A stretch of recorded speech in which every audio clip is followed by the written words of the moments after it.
Hello and welcome to our short tutorial video on how to register for classes using self-service. CCP students, we encourage you all to register for your classes as you would a normal college student, and this video is going to show you how to do that. So once you're accepted to the program and you received your acceptance letter with instructions on how to access your MyCFCC portal, you will get to this page, which is your MyCFCC portal.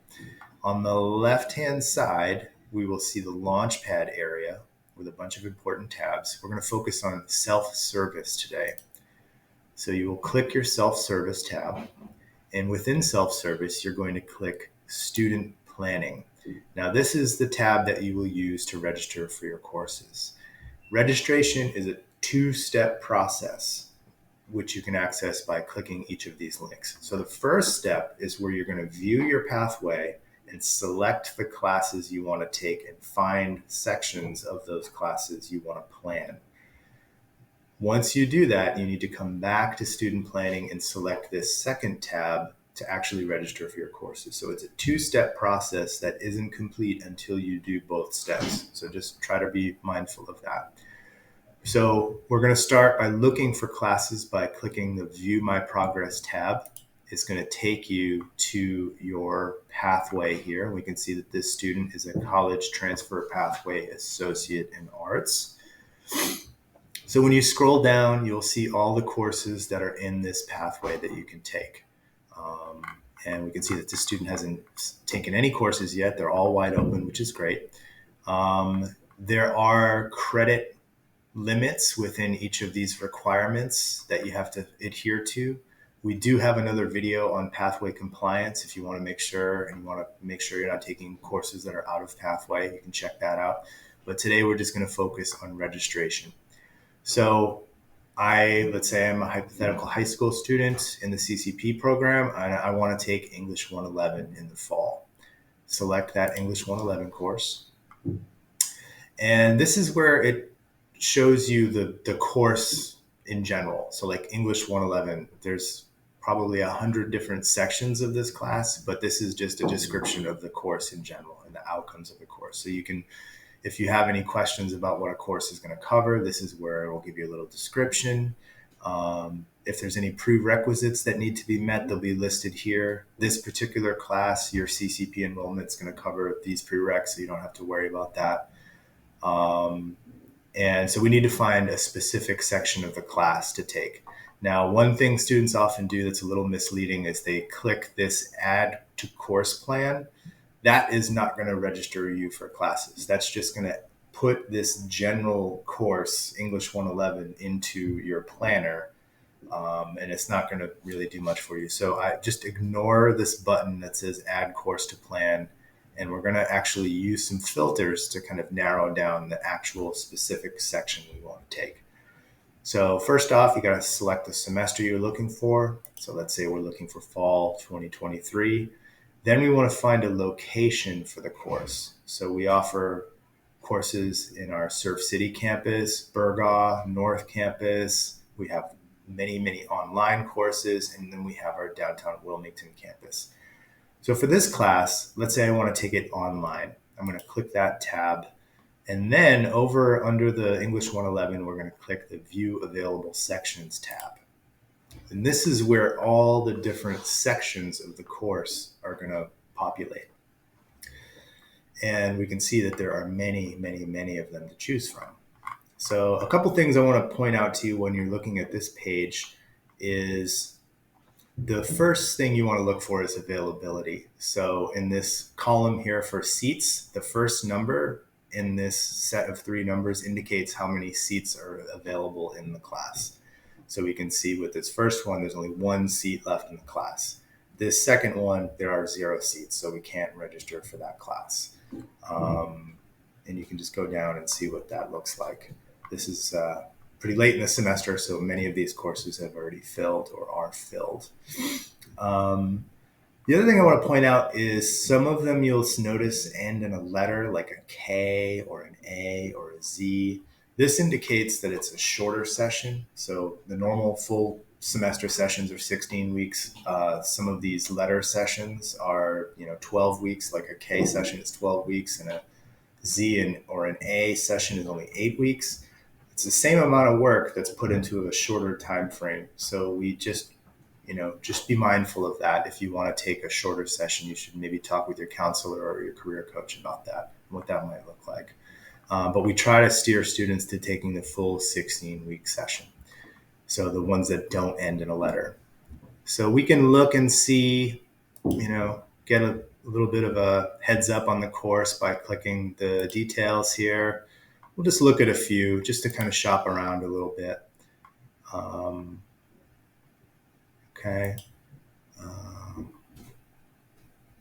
Click this one. If there were an e-text, that would be an additional cost that would be listed down here, and there would be the price would be listed there as well. So if there was, instead of bookstore information, it would say e-text $39.95 or whatever, and that would be included in your fees that you would have to pay for the course. But I'm not finding any of those to show you as an example, but just know that that's where you can find that information. So let's say I want to get this last seat with the instructor Lonstein over here. You can do your research on the instructors if you want, your background info, and you would just click Add Section to Schedule. Now, one thing I'll point out too while I'm in this window is the meeting information is listed as every day of the week. That indicates that it's an asynchronous course. So it's an online course that doesn't have like a Zoom meeting, or you don't have to be, there's no face-to-face time with your instructor. It's all asynchronous coursework that you would do. And you can tell because it's every day of the week listed with no specific time. So this looks good. I'm going to go ahead and add this section to my schedule. Now remember, we're not actually registering for the courses at this point. We're just adding them to our schedule. So we will need to go back and actually register for those. But let's look for one more course here that we'd want to take. So let's take our art appreciation course. So we would select that. We're going to do the same semester. But instead of doing an online course, I want to do this one in person. So let's say, for example, I am a Hoggard or New Hanover High School student. The closest campus for me to get to is going to be the downtown Wilmington campus. So I'm going to click that. Surf City is way too far away for me to be able to get back and forth in a reasonable amount of time. So we're going to click that Wilmington campus. And again, we're going to click the View Available Sections of Art 111. And we can go through and look at all the different sections that are available. We can look at the instructors, we look at the seats. But with the in-person courses, we really want to pay attention to the times here. So we can see that this first course is a Tuesday, Thursday course, 8 in the morning to 9:15. Typically with CCP, what we suggest is students either do a morning, do their courses in the morning between say 8 and 11 in the morning, and then, or in the afternoon, say after 1 p.m. This will allow you to keep the courses that you need to take at your high school there, and then you can kind of commute to the school, either to Cape Fear in the morning or to your high school in the afternoon. So just pick one block and keep all of your in-person courses in that section.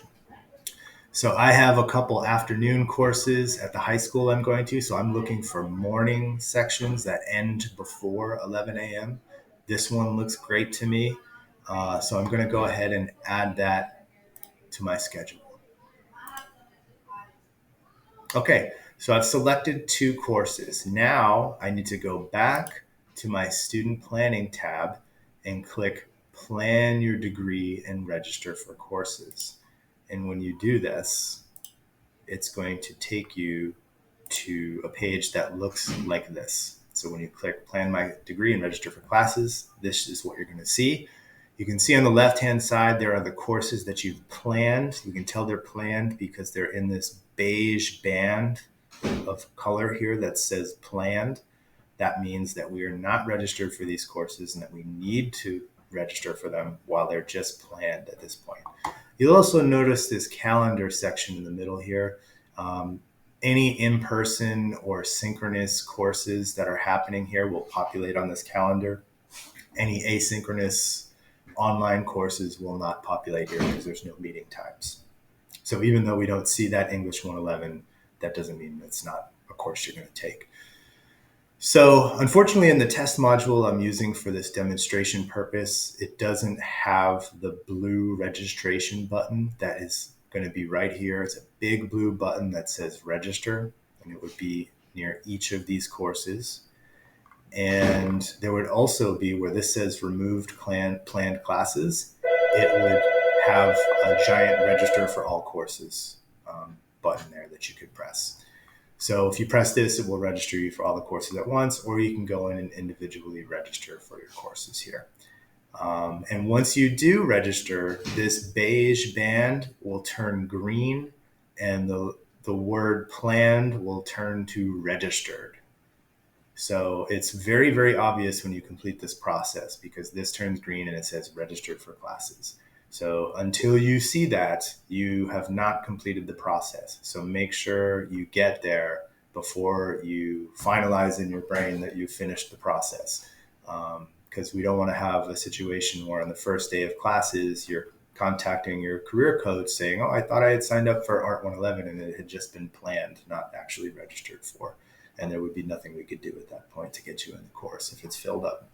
So just make sure you see the process through until you see that green band that says registered, and you are good to go.